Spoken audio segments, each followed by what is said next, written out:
Hello and welcome to Insights from an Autistic. First, I want to offer a thank you to Scott and Barista di Casa. They have made 2 donations, which combined they will enable me to get a new webcam. So tomorrow, you're going to see all this crazy colored stuff go away, and the webcam quality will be much higher. So I am very, very grateful for the 2 people who have chipped in to help me get a new webcam. I'm going to have that new webcam tomorrow. I've taken down the Christmas wish list videos since it's irrelevant. I have the money to go out and get that webcam. And so, again, thank you very, very much. I look forward to providing videos in a much higher quality as of tomorrow. So today's video, unrealistic expectations for people with autism. So on my blog, I posted up an entry called "Parents That Shelter Their Autistic Children." Parents that shelter their autistic adult children, and was met with praise by some people, and other people thought that it was very offensive. So it definitely caused some level of controversy, I guess. And then, of course, I followed up with a response to that,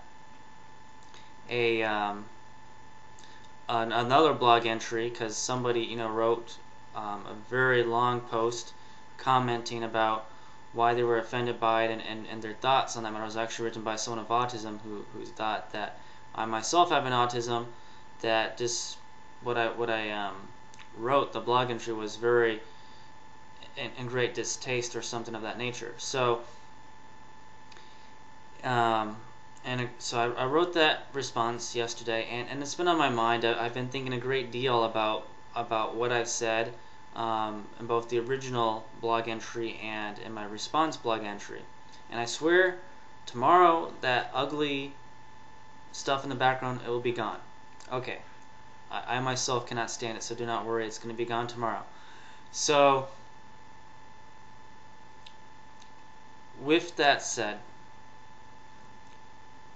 in my blog entry, I said that I did leave out a key component. I was talking about how the parents who have adults with autism in their mid-20s, how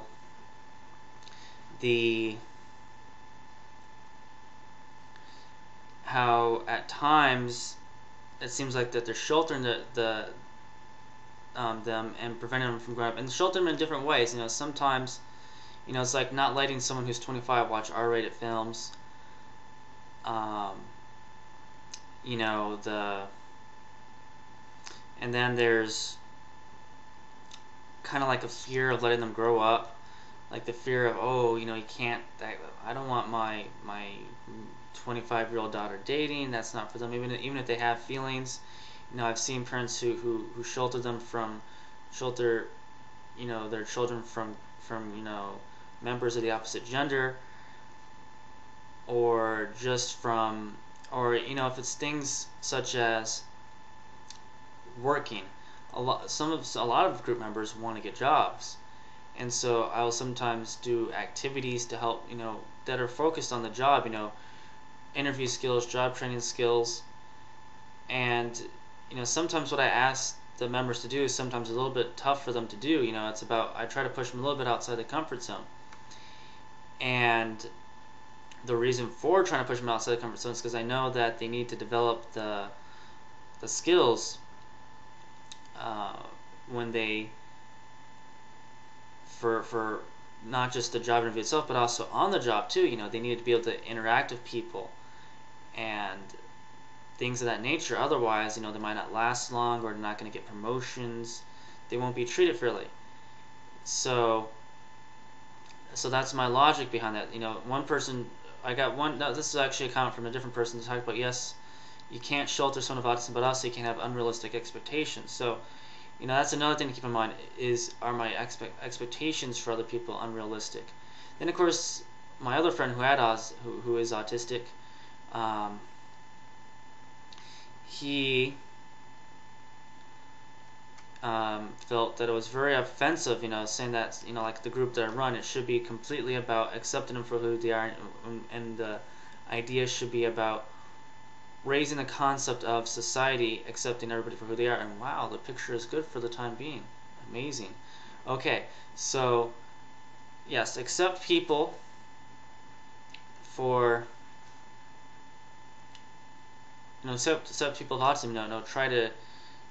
And the thing is, though, I realized that yeah, it's good and everything to have a group where everybody can just be themselves.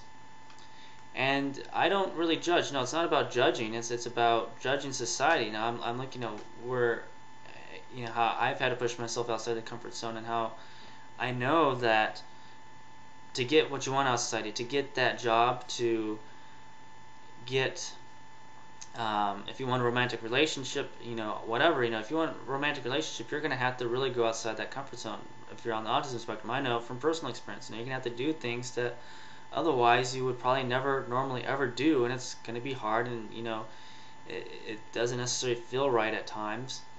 And even on the job, you're going to have to, the boss is going to ask you to do things that you might not want to do, and things of that nature. And so, yeah, I mean, so are my expectations unrealistic? Maybe. Am I being too hard on people? Maybe.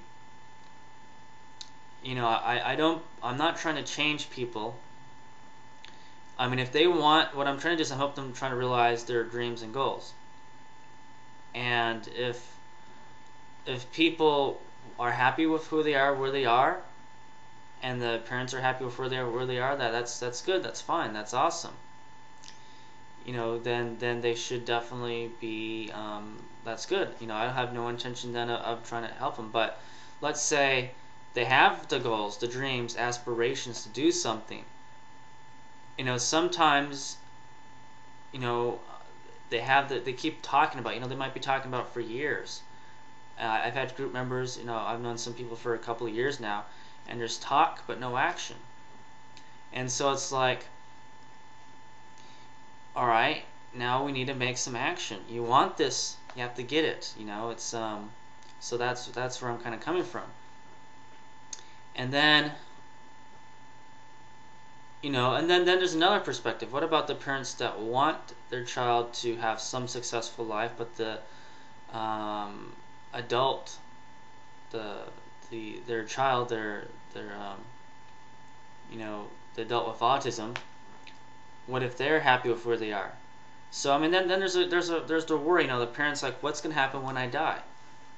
And then I have to ask myself, so do I just tell the parents to accept them how they are, or do I try to say to this person, look, not everybody lives forever, and at some point, it's you're gonna be living.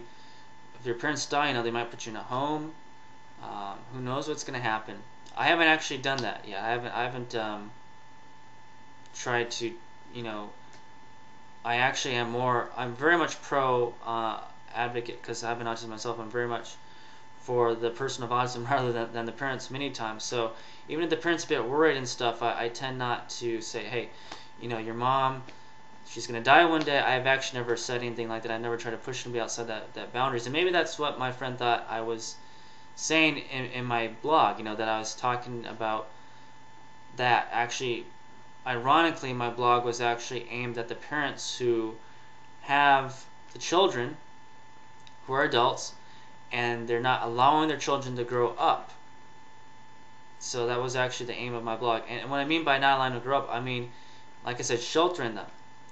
Especially if in that first entry I did not mention it because I just didn't think to mention it, but especially if their adult child has goals.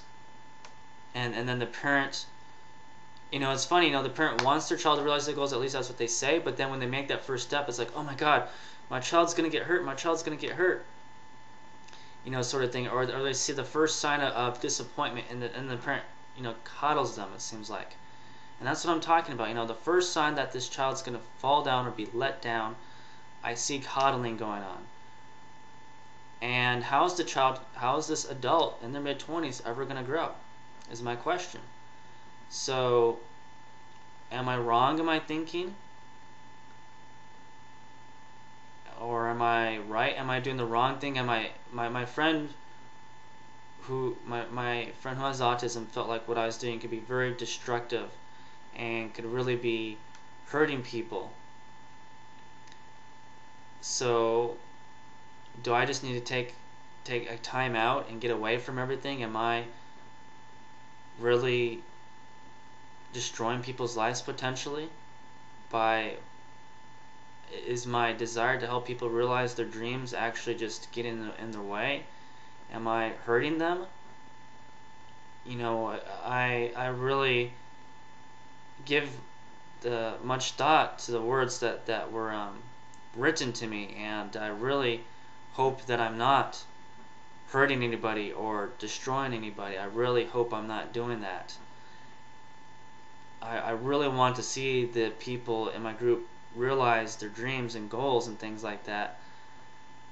And so I just hope I'm doing the right things. So that's all I really wanted to say today. So I thank you very much for watching this video, and I wish everybody an awesome day of awesomeness. Thank you, and I look forward to having that new awesome webcam tomorrow, and to have a glorious new high quality picture. This isn't too bad, but you know, it'll go back to being bad in a second. So I thank you, Scott and Barista di Casa Business, for your 2 donations. That webcam is going to be up tomorrow, and it's going to be awesome. So thank you so much, and I am just so grateful. So thank you, and I wish everybody an awesome day of awesomeness. Thank you, and bye.